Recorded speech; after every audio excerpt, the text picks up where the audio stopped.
Marilee Carr, founder, Under the Doormat.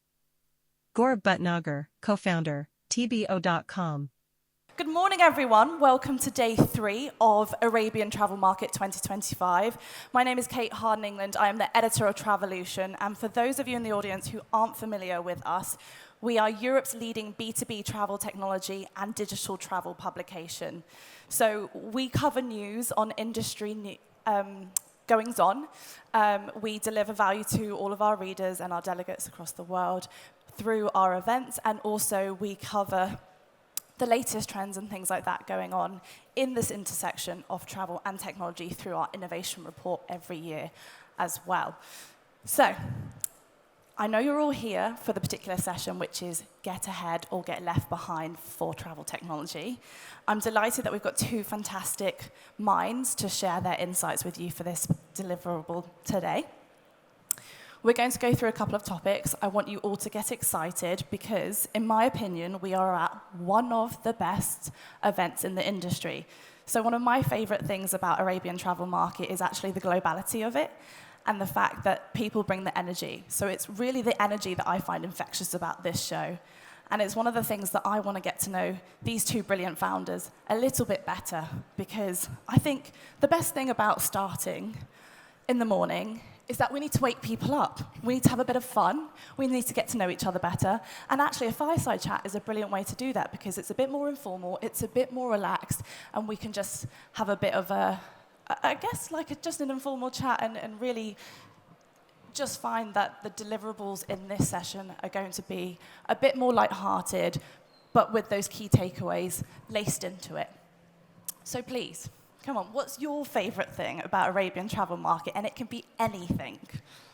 I mean, look, for me, it's the chance to be back in Dubai. It's been a few years since I was last here, and the market and the energy that you feel, and I think related to Arabian Travel Market, it is, around the world, the Middle East is one of the fastest growing travel markets, and to be here in Arabian Travel Market where everyone is looking to the future, everyone is thinking about growth, and everyone's thinking about technology and how that's going to play a part in delivering it, I think that's a lot of fun.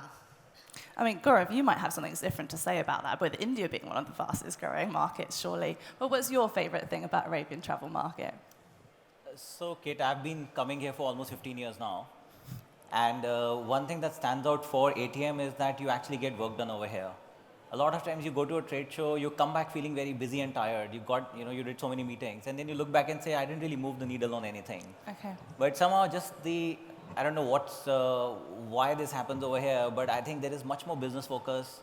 We actually get deals done. We actually come back feeling that there was a lot more return on all the time and effort you put in over here, which often is lacking in some other trade shows.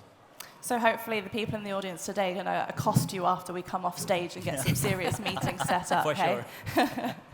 All right. And when it comes to technology, because that's what we're here to discuss this morning, what do you think what's your standout trend that actually is sort of shaping the industry at the moment? And that could be related to your own company, or it could be completely different. It could be a part of a subsector that you don't actually work with.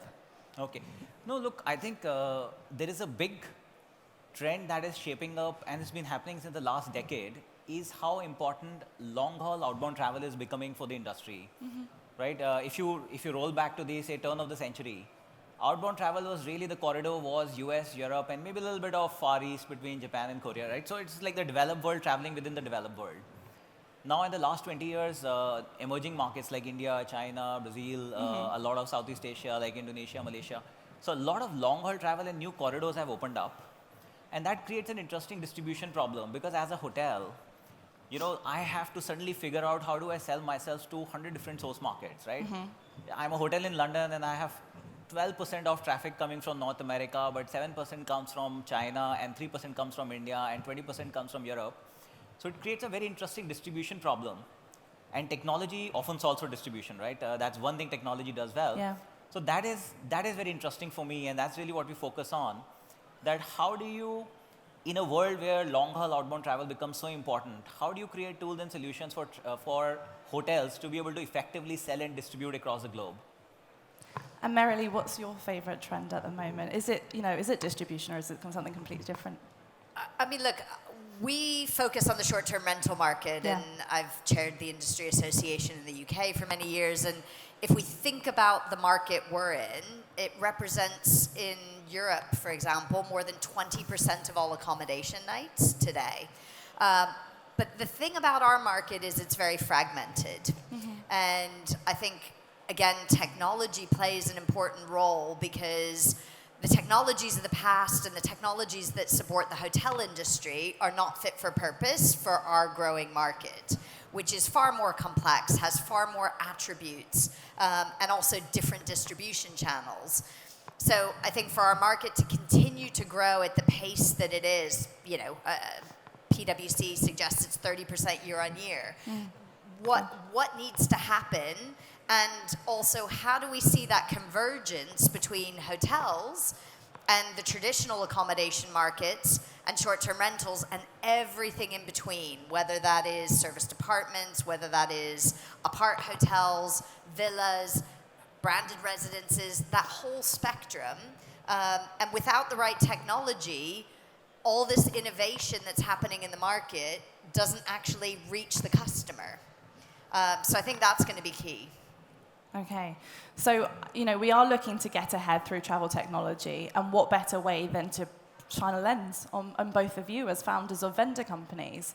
So would you be able to share your kind of origin story, or maybe what led you to the solution that you've created, or solutions now, which should we say, and kind of how you spotted the opportunity to really give back and change how our industry is working? I mean, for me, back in 2014, if you can imagine a world where Airbnb wasn't a household name, the emergence of that ability to stay in an apartment or a home was just becoming real. I mean, vacation rentals had been around for years, but that idea that in a city, for example, you could go and actually stay in a home. I worked actually in Shell, so in the energy industry at the time. I was traveling around the world all the time, and I recognized that there was an opportunity that I could be renting out my flat in London while I was away, and that people might want to actually come and book it and stay there and have a far more authentic experience. And so with that, we launched Under the Doormat, and the idea was that for this sector to grow, it had to be professional. So not just peer-to-peer where, you might have a glass of wine with your host, but actually a market where you could stay in an amazing property where the owner might be anywhere around the world, and you could actually have that experience of living like a local, but with the same quality and professionalism that you would expect if you had a hotel stay. And years down the line, what we recognized was that the technology didn't exist in our market to deliver those quality stays at scale. And so we launched our Hosperia brand. And that is PMS technology for anyone in alternative accommodation, whether that's short-term rentals, branded residences, apart hotels. And it provides the complexity that you need to manage individual dispersed units across any geography. And then for us, the pandemic happened, and of course that's now a very distant memory, but that also helped us to launch our Trusted Stays brand, where we're able to push individual units and distributed inventory into the global distribution system through our global partnership with Amadeus. And that was also an industry first, because short-term rentals were never in the GDS. And now you can purchase in whichever travel management company you're using the possibility for your employees to stay in short-term rentals. So the evolution has happened, but it's all about the same industry and making sure that technology and change is bringing our industry to customers so that they can actually find and book and experience a professional quality stay in alternative accommodation. And obviously, you weren't in the industry at the time. You've expressed you were in the energy industry. And so your idea was kind of born off of your own experience and what you felt like was lacking from meeting your needs from what we currently had on offer. Absolutely. I mean, I actually had one story where I was traveling with some friends for a long weekend, and we were going to be doing a triathlon in Switzerland, um, and we wanted to be able to make our own breakfast the morning of the race and all these things. So we found and booked a home. We arrived late on a Friday night. We'd all worked and gone straight to the airport. Arrived in at 10 p.m. to find out the house hadn't been cleaned, and they also expected us to cat sit. Not what we expected. And that was really when that realization that professionals and people who have money want these experiences, but they don't want to be staying in someone's home and cat sitting for them. They actually want a hotel quality with the comfort of a home. I mean, the cat would be a bonus for me personally, but I do agree. I also don't want to be rummaging through someone's personal drawers and wardrobe just to hang up my own attire for the week. Yeah, not the best.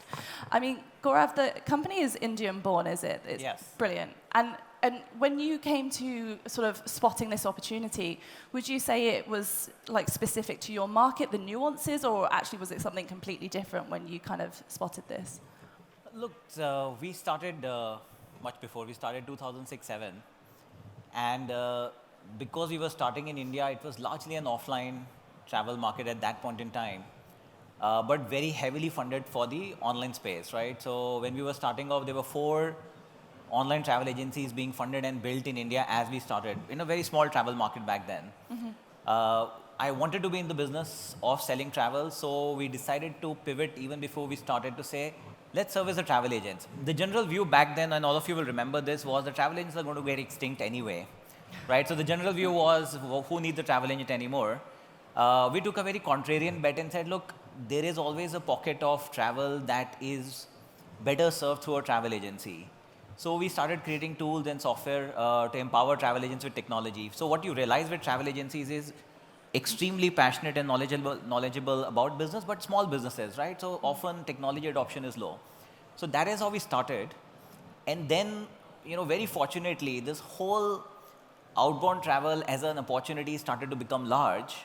And that is the segment where people often go to a travel agent to make a booking, right? So if you're traveling from Dubai to London for a weekend, you probably just book it yourself, right? But if you're going to do 2 weeks in Norway and you're going to do the Northern Lights and you're going to do some multiple things over there, you're likely going to a travel agency.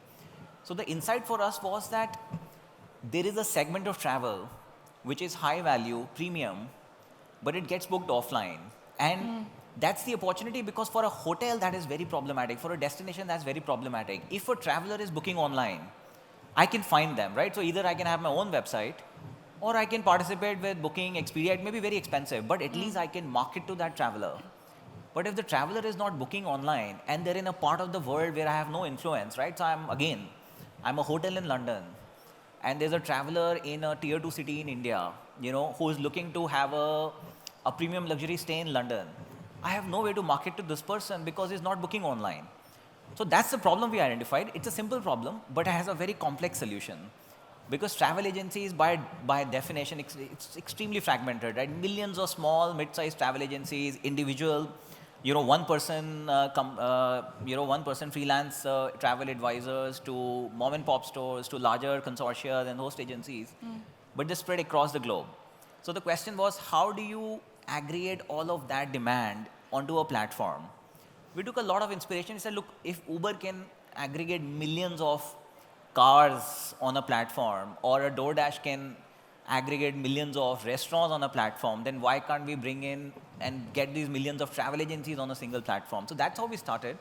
The problem for us is more complex than an Uber or a DoorDash, because it is very, very, by definition, it's a global business, right? You can't build, a long-haul travel business without aggregating global demand. So we had to figure out, and that's where tech plays a role, that can you build a platform which just works out of the box in Brazil, as well as in the Middle East, as well as in Europe, as well as in Australia? Can it handle multiple forms of payments? Can it have a plug-and-play way of adding new languages? So that's how we solved. And today, I'm very happy to say, pretty much in every country in the world, we have travel agents using our platform to get access to global supply. Brilliant. And I mean, you spoke about opportunities just then. So let's shift quickly to just look at kind of opportunities that very much still stand in the market. And that could be for a current player to evolve and develop into, or it could be new players entering. What are the kind of gaps in the industry that still remain today, Marilee? So I think one of the things that we're seeing as a big trend is convergence across real estate, sort of short-term rentals and alternative accommodation, and actually hotels. So I spoke at the beginning about how you've got this whole spectrum between, you know, somebody staying on somebody's sofa on the one end and a hotel room on the other, and everything in between. And so what we've seen and what we've done as well is we've partnered with Alliance, which is a hotel CRM technology company. And by working together with them, we're able to bring the best from the hotel industry together with technology, which is much more innovative and flexible from the short-term rental industry, and help providers, whether that is a hotel company that's got branded residences, and they realize, oh, wait a second, how do my owners actually book their own apartment? And they can't do that in the likes of Opera. So what you see is, as that convergence happens, you've got residents that want to be able to rent their property out when they're not there. You've got developers and owners who want to provide those solutions. And actually, in a world where we want utilization of properties to drive better sustainability and all these types of things, it's a big opportunity to use technology across all of those segments to drive new experiences, new sources of income, and better utilization of every property that's out there. I mean, at Under the Doormat Group, we talk about every property fulfilling its potential every day. That's our mission. And we hope to help that come to reality through the technologies that we provide. And actually maybe pulling something else that you mentioned about that kind of collaborative approach, and that is how you spot the opportunities and you can go into them because you've got that partnership with maybe another partner to boost you both up together. No, and I think it's great. I mean, Alliance is a fantastic company, and you know they are leading the way in hotel CRM technology. But of course, a guest doesn't care whether they're staying in the hotel or whether they're staying in the branded residence next door. They still want to be able to upsell and buy extra amenities. They want the ability to check in with and have keyless access to the room off their phone. Like all of these things, if they're able to do that, access through the app, that's even better. And what's great for hotel brands, branded residences, or serviced apartment brands is that all of this technology is white labeled. It can be under your brand. And that means you're able to provide a world-class offer to your clients in whichever type of accommodation they choose to stay in, and it's seamless to the end customer. And I think that's something that didn't exist even a year ago. So it's moving quickly. Yeah, we'll definitely come on to that. I mean, Gaurav, what's your take on it? You know, what do you perceive to be the gaps still very much that need addressing? So I think one thing that's really broken right now is destination discovery. If I want to visit a new destination, and just because the way internet has evolved, there's a huge information overload because you know, a lot of content websites optimized for search engines in the past, so they created very, very templatized content. There is content that is coming through influencers now. So if you step back, you realize that none of it is truly personalized for your travels, and a lot of it is biased because where it is coming from, right? If you go on TripAdvisor, you don't see a hotel bill, you know, with less than a 4-star rating anymore. So everything looks the same. Similarly on experiences, there is a whole spectrum of views on the same experience depending on where it is coming from. So there is a massive information overload on the internet. It is often not truly neutral, and it is never personalized. I think that's a big problem waiting to be solved. And again, coming back to, yeah, so in one way we solve it. We create a massive amount of content, and in fact we work with tourism boards. We run a TBO Academy to train travel advisors on destinations, right? So we create authentic content, which is actually not available on the internet. So we'll actually work with trade bodies and tourism boards to create that content. We work with the hotels to create that content. So it's coming directly from the source. The problem that still doesn't get solved is that if I wanted to find a travel advisor, and if I don't know one, it's a bit like your family doctor, right? If you don't know a good doctor, then how do I find a good doctor? So similar is with travel advisors as well.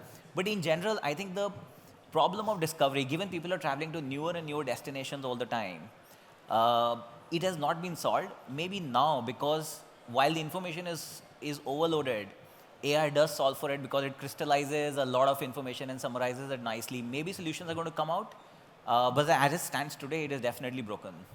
Okay, so you've just mentioned AI. You've mentioned that we didn't, previously have something available just even a year ago. So let's come on to the emergent technologies and how they're really boosting us. So we've got everything from blockchain and automation and things. How are they playing a role in really helping us to push forward and completely change the industry as we know it? Well, look, I think from its simplest form, AI is the technology that is going to transform our industry fastest. The ability to search and get a summary of content so quickly is incredible. But for companies, I think the real choice is how do you automate to take away lots of agents just sitting there answering questions that are really simple. So that ability for a chatbot to actually just take away simple queries and get them answered so that customers are getting answers quickly and they're getting the right answers almost at their fingertips. But I think the real challenge is around complexity, because that's where you're going to have luxury operators, our brand Vive. We are very clear that we don't want AI to take over everything, because actually that personal experience is what differentiates you from others in the market. So I actually think the biggest decision for companies at the moment is how to be leading with AI and technology, but also where you make choices not to deploy it, or how you deploy it in combination to make sure that you give a personal experience and you differentiate yourself from everyone else by actually having a person that they can contact whenever their request or their issue is much more complex, and they don't need to sit for an hour on hold trying to wait to get through to someone. And I mean, it almost sounds like you're saying this is exactly how we future-proof our businesses moving forward. And Gaurav, what do you think? How is it really playing a role in our everyday lives now? No, so I kind of agree with Merrily. Right now what we are using AI for is automating simple stuff, which should not require manual intervention. It's fairly repeatable and predictable. So you have to call the hotel and get a reconfirmation done. I think the AI can do it well. If you step back and look at, is that a real opportunity? Because this is incremental in the sense it creates cost efficiencies, but not a lot more. I think the real opportunity and which could also be a threat for the business is, can you create a true human-like travel advisor, which is purely agentic and AI, right? If that can happen, that's a big problem for us and for travel agents, because literally that's our business. But most likely what is going to happen, as is happening with every other industry, like, so for example, programming, with the AI co-pilots, right? Programming is far ahead in terms of adoption of AI. And you see that it is not really replacing programmers, but it is making them very efficient. So it acts as a nice co-pilot sitting next to a programmer who knows what needs to get done and pulls in the AI when required, right? So that's the way we are envisioning the future, that this travel advisor is an AI. It sits next to a human travel advisor, especially in cases of when you're booking luxury, complex itineraries, long haul, where you need to explain stuff which is not visible in data, right? That's the thing. Look, AI works well if you have bits and bytes for everything, right? But a lot of what you want to do is very personal to you, which you have to literally verbalize and explain in a very human manner. So we see that there is almost, it's almost certain, and the question is, are we the ones who are going to build it? But it's almost certain that there is going to be an AI co-pilot which almost feels like a human travel agent, will be 60, 70, 80% as good as a human travel agent. In our worldview, it sits next to a human travel advisor who steps in when things get really hairy and messy. But for the most part, this AI guy is doing the work for him. So it's almost like, coming back to your point, knowing when to use it and knowing when not to use it. So that human element kind of comes in when it's really needed, and to finish off the process maybe. so you kind of alluded to it. What kind of things can we expect from TBO.com in the next sort of year or so? Anything else that we can get excited about? New products, new solutions rolling out, anything like that? Yeah, no, I think just solving for this complexity of long itineraries and making content discoverable, we are really hung up on this one because it's so broken, and I feel it every time I'm trying to book for myself. I literally work in the industry, right? I know everyone, and even so, it's hard to plan. When we see some of the use cases that AI is enabling in other industries, right? You realize that a lot of it is solvable.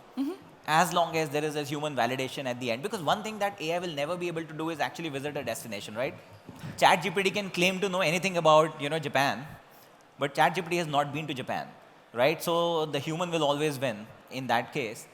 So we are doing a lot of work around it, really trying to figure out how do you create tools which can be truly personalized to what the traveler is asking for, aggregate huge amount of data, what's available on the internet, what a travel agent can feed in themselves to say, look, this is my proprietary, and what is it that we can gather from more reliable sources like tourism boards, and create interfaces, which visually, verbally allow us to start crafting complex itineraries very, very quickly, right? That's something that it's a hard problem, but we are very bullish on solving that one. I mean, you mentioned agentic AI. Is that sort of in the peripheral? The agentic AI I think agentic AI is an easier problem to solve, to be honest, Kate, because once the itinerary is done, if I have to send a credit card to a hotel, or I need to reconfirm or let the hotel know that the guest is going to be late, I'm sure that's going to happen. A lot of it, we are already doing it, right? So I think that is a matter of getting it done. And we are doing a lot of it, and I think other companies will be doing. So a lot of agentic work is going to happen for sure.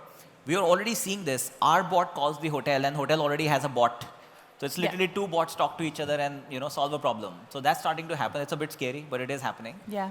But having said that, I still feel just the fundamental problem of saying that if I want to spend 2 weeks in a destination, what should I be doing? The permutations and combinations are literally countless depending on who you are, where are you traveling from, what's your budget, what are the kind of things you like to. It's like millions of combinations you can create, millions of different itinerary combinations you can create.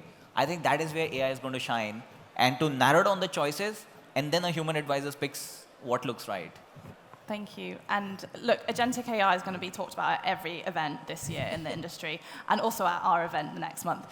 Merrily, what can we expect from the group, or maybe a specific brand under the group? Well, I think specific to this region, actually, is, I think, a kind of challenge around the fact that our industry in sort of short-term and vacation rentals is actually only emerging. I mentioned earlier that in Europe it represents 20% of accommodation nights. It's nowhere near that today. But countries like Saudi, countries like Oman, Qatar, etc., they're only going to be able to reach their tourism targets with our sector playing an important role.